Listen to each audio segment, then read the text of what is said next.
Hello, crafty friends. Carrie here. Today I am working on a project of making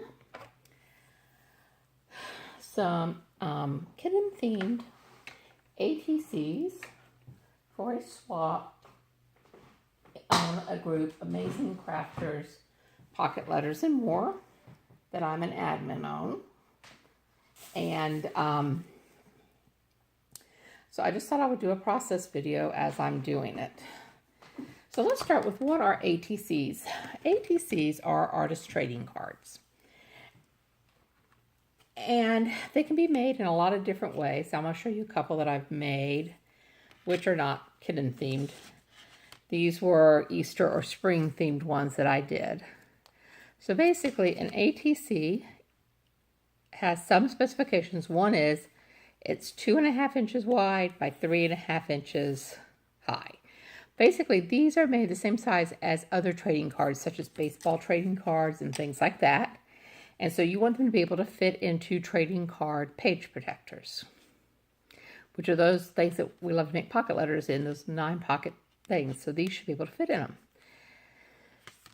Trading cards usually involve artist trading cards usually involve some form of mixed media. So a use of different types of things, although you could have one that's just strictly painting or something like that. I mean, it's kind of up to the artist what they're creating. Let me move this one a little bit closer so you can see.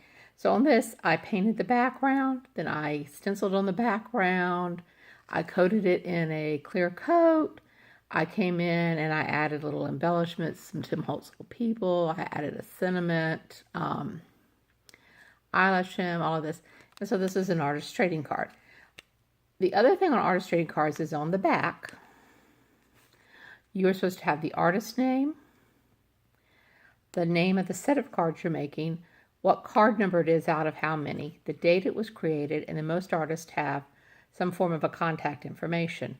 Now, there are tons of free printables that you can get off of Pinterest that are for putting on the back of artist trading cards.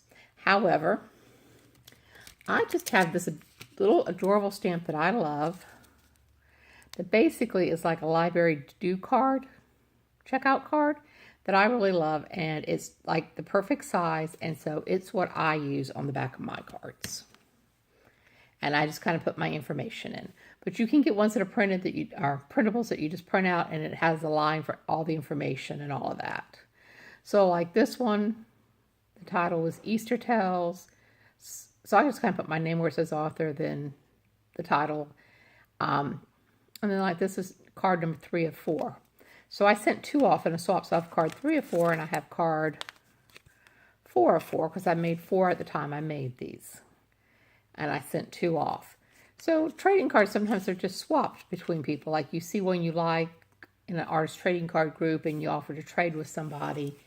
And, you know, like any other kind of trading cards, then maybe you see something else you want and somebody wants one and you trade. That's one of the reasons for having your artist information on the back, is because the person who gets it may trade it to somebody else. And so it's just so you always know who created the card. Now, there's tons of ways to make them, like I said. You should do them with something sturdy. Those were made actually on cardstock that had been coated in gesso, and then I painted and everything else. Today's project, I'm using a fairly sturdy watercolor paper. This is not an expensive one. I got this from Hobby Lobby or Michael's when it was on sale. It is not a high-grade watercolor paper, but it's watercolor paper. I'm using that, and part of my background, I'm going to use these craft paints. So I have one in apple green, I have a neon pink, and then this one is just called orange. Okay. I think these are from Michael's. I'm pretty sure. And I think I got them when they were... Whoopsie. Let's try not to knock the camera over. Got them when they were on sale for like 50 cents.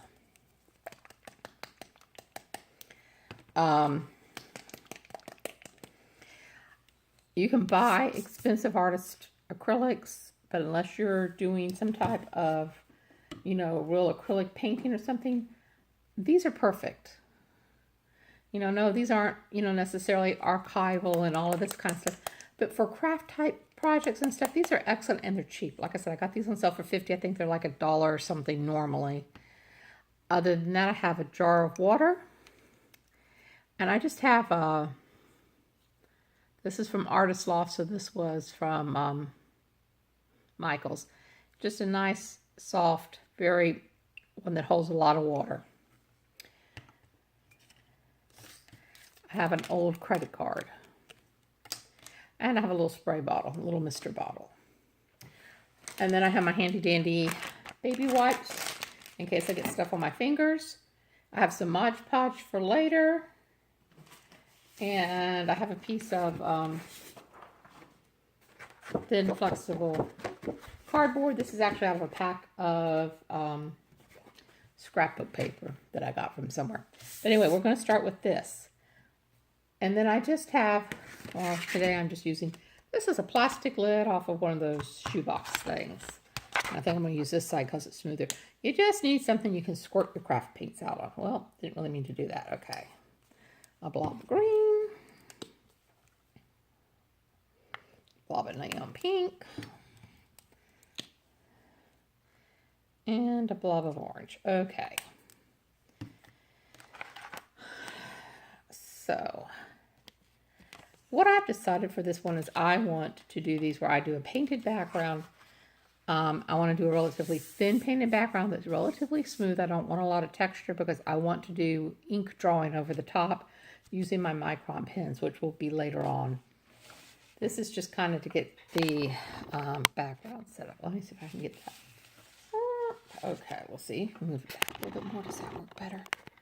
Yeah, okay, there you go. Now you can see my whole paper just about. Okay, so what I'm going to do is I'm just going to take the water and I'm just going to lightly brush over and just dampen my paper. Now this will make your paper bow a little bit, and if I was really doing something that I was going to want to frame and stuff, I'd probably take the paper down and all that, but that's not what I'm doing here. Just want to get a little moisture on my paper.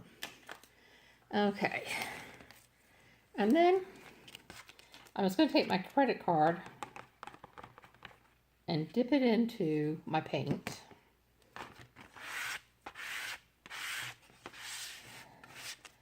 Now you could do watercolors, which would be fine.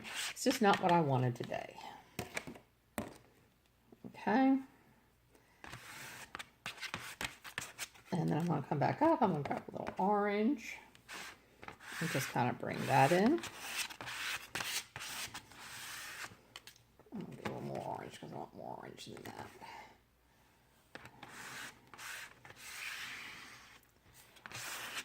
Now, I'll tell you something, what I'm doing here with scraping this on with this credit card, you can, and I probably should have put parchment or something under here, but I'll just wipe my mat off later.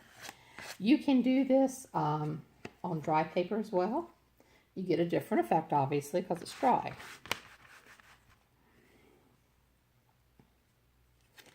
I'm going to come in here, I'm going to get a little more green.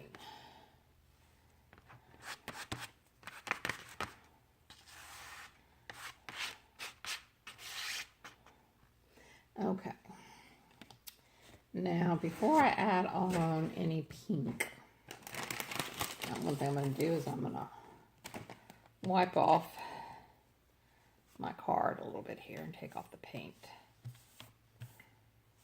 Okay, now one thing you have to do when you're doing this is you don't want to mix too much or you may end up with mud. And so you want colors that won't really make mud. And you do have to be careful because there's a little bit in here where it's getting a little bit muddier than I want. So I'm just going to take my heat gun and, well, I guess I should talk first. I'm going to take my heat gun. So it's going to get a little bit noisy. And I'm just going to give this a quick dry a little bit. You could wait for it to dry naturally. But since I'm doing a video, I want to get it going.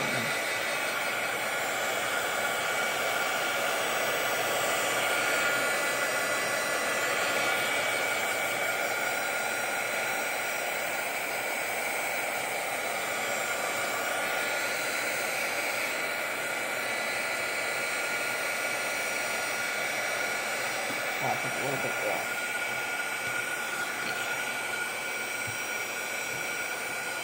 Also wipe up a little bit of my mess while I'm doing this.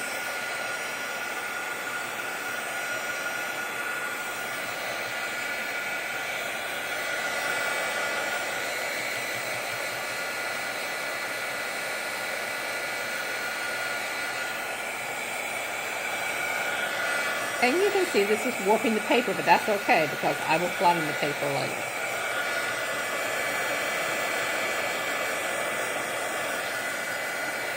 So basically what I wanted to do is I wanted to stop blending the colors that I was blending. I'm not done adding paint, but I wanted to stop the blending so I would not end up with mud, so I wanted to get it a little bit dry.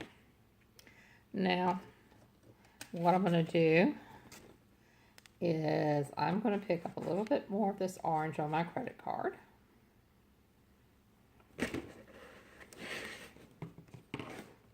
And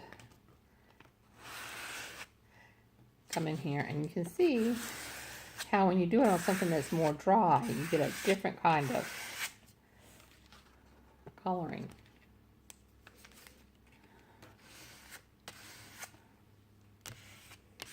It also dries itself faster. These craft paints are fairly fast drying, especially if you don't have water down. Now I'm going to come in and I'm going to get some green.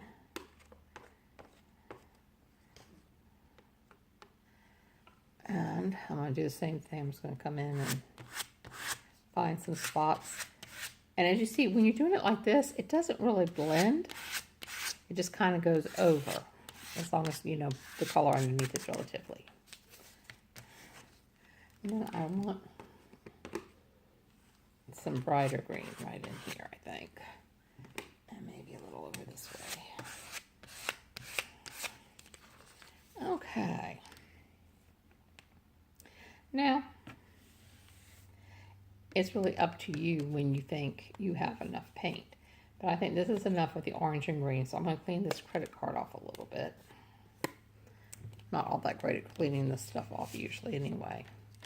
I'm going to hit this with the heat gun just a little bit because I want to go over it in the pink, and I do not want the pink to blend with the other colors. I want it to come on as an overlap.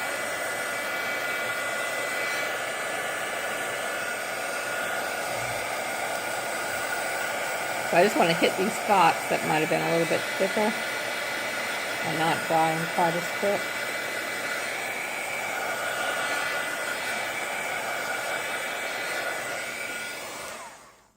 Okay. Now, I'm going to pick up this neon pink, which I love. I love this bright, pretty neon pink. And I'm picking up a pretty good dollop, and I'm just going to come to town with that.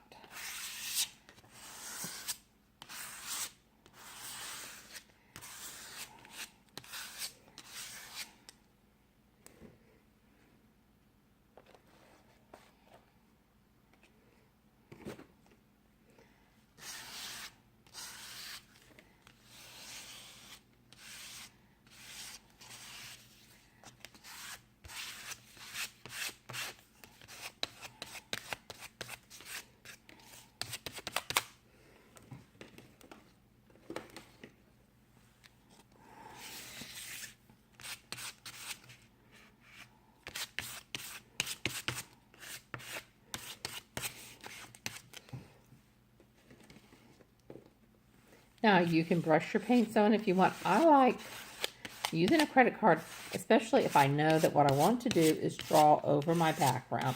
I will say if you did a watercolor background, because watercolors are a very smooth paint, they don't have texture, that would work good. But acrylic paints, even these little craft paints, if you apply them with a brush, you are going to get texture. You're going to get brush strokes and lines. And I really don't want that.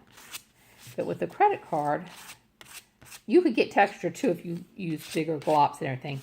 But I put it on relatively thin, and I kind of make sure I smooth it all out with my credit card. It's just a really neat technique that I really like. A little bit more pink. So I like putting the other two colors on first, And then coming in with the pink.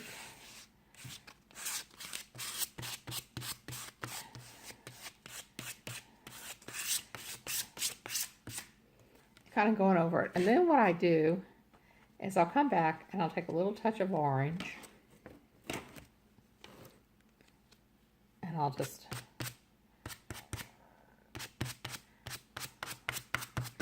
maybe a couple places along the edges.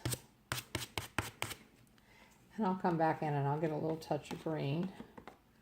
And I'll kind of do the same thing where I just come in and just stroke on a little few places of green so that it's over the top. But most of the orange and the green are actually under the pink. Anyway, I play with it until I decide I like it. And I pretty much think that I like this. So I'm just going to do a quick wipe up here of my paint. Some people are really picky about their, their mat and making sure that it's all nice and clean. As you can see, mine's not. I don't really care. It's my craft working area. I think it's part of creativity. I don't care about all the nice, neat. I mean, I want enough room that I can work, but I'm not the neatest worker. So that's just kind of the way it is. Now, you have this. I'm going to heat it with the heat gun again to completely dry it, or close to completely drying. And then I'm going to open this, which is probably going to take me forever. Okay. And what did I do with the cardboard that I showed you guys? I also have the unique ability, oh, there it is, okay, to lose things. Well, I'm sitting here not moving. So, it's probably not really on that tight, but I have arthritis. And so I have a hard time reopening things because it's stuck. There we go. So I'm probably going to do this. And no, there's not even really that much goop on it. It's just me and my arthritis. Okay. I love Mod Podge for a lot of things. This is the Luster Mod Podge. And I have found out that for myself, I like the one that's in the yellow, which is the matte. I like that a lot better for when I'm doing things like decoupage for tags and stuff like that, because I like the texture it gives it, and I like the fact that it's not glossy. But this is a really great, easy, spreadable, liquidy glue. Now, you could do the same thing by getting something like just, Elmer's white glue, and thinning it out, probably like 2 to 1, 2 parts glue to 1 part water, and get a thinner consistency. I'm going to be using this, and I'm going to use it with just a foam brush. I love these things. These are little 1-inch ones. You can get them in all different sizes, but I get these at Michael's when they're like 10 for $1, so they're like 10 cents a piece. Let me go ahead and hit this with this. What I'm going to do, because even the watercolor paper is fairly heavy paper, I don't feel like it is heavy enough for an ATC. So I'm going to use that thin cardboard that I showed you as a backup. And then I will stamp my artist trading card information onto, I probably am going to use like my neon pink cardstock, just because I got the neon pink here in the front. I could use a bright green, but I don't think I have any bright green paper at the moment. I think I've darker green. Okay, anyway. So, what I'm going to do is flip this over and sponge and Mod Podge. And then what this is going to go onto anyway is onto this cardboard. So I'm going to coat it in the glue, and then, as you can see, they're both 12 inches wide. Yeah. And my paper might be just a tad bit more than 12. I think it's 12. Anyway, I'm going to put this down on here. And then this is going to have to sit for a while once I do that, because I need this, I want this to be completely dry and set up. So this video is going to continue later on as another video, I think. I'm just going to do this. This is just the creating of a background. And I'm going to be pretty generous with my Mod Podge because this is to attach it. So if I was doing this as a coating, I would not be being this generous because I wouldn't want it to take that long to set up. But this is not to do this as a coating. This is to do this to actually use it as an adhesive. And I want quite a bit on here. And I want to make sure I cover the entire thing nicely. I want a good coat to all the edges. And I'm not worried right now about the fact that I'm getting it on my mat. I will clean that up. I want to make sure I have all the edges out here done. And like I said, a good coat. And I want it relatively smooth because I don't really want any lumps. So I'm just kind of playing with it to try to get it smoothed out. Relatively. All right. Oh, my heat gun's a little bit warm. Okay. Now I'm going to pick this up. Here again, I'm not worrying about this glue mess at the moment. Alrighty, then I'm going to put my paper on here. And I'm going to smooth it out. Now, I used to know where my brayer was, but my cousin's girlfriend cleaned my house for me one day. And something happened and my brayer disappeared, and I keep meaning to ask her. And I don't know. So I'm going to take my large background stamp and use the backer. Because I want to make sure that this is smushed down completely, especially the edges. I want to make sure it's all smooth. So if I had my brayer, I would be rolling my brayer over this. This is one of the ways that I make sure, and I do that also when I'm decoupaging and stuff. I like to go over it. So to make sure that I have good contact with everything.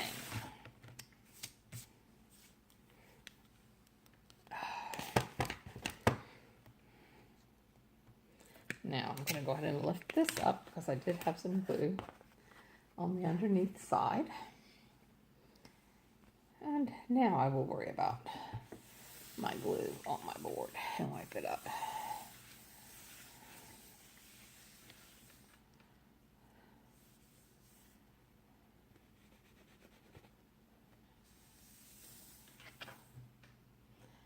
Okay. And I will have a little piece back here. I don't know if you can see that. I will trim that off. So one of these is not exactly the same size. I mean, one of these is not exactly 12.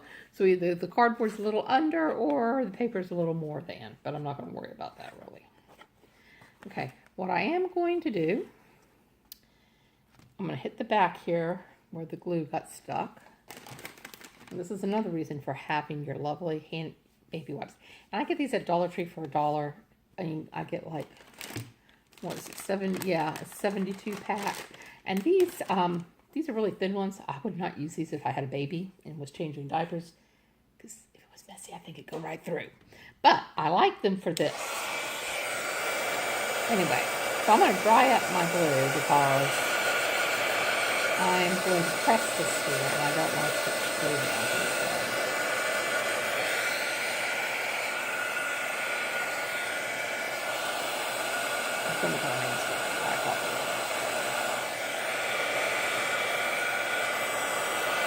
And of course, this step could have been saved if you were neater than I was, and didn't have the glue all over everything when you put the paper down. I'm not a neat artist. I'm not a neat cook. When I create, I'm not neat. That's just the way it is. All right, now I have this done. Now what I'm going to do is I'm going to take this and this is a fairly heavy craft mat, and I'm actually going to slip this under here so that it's flat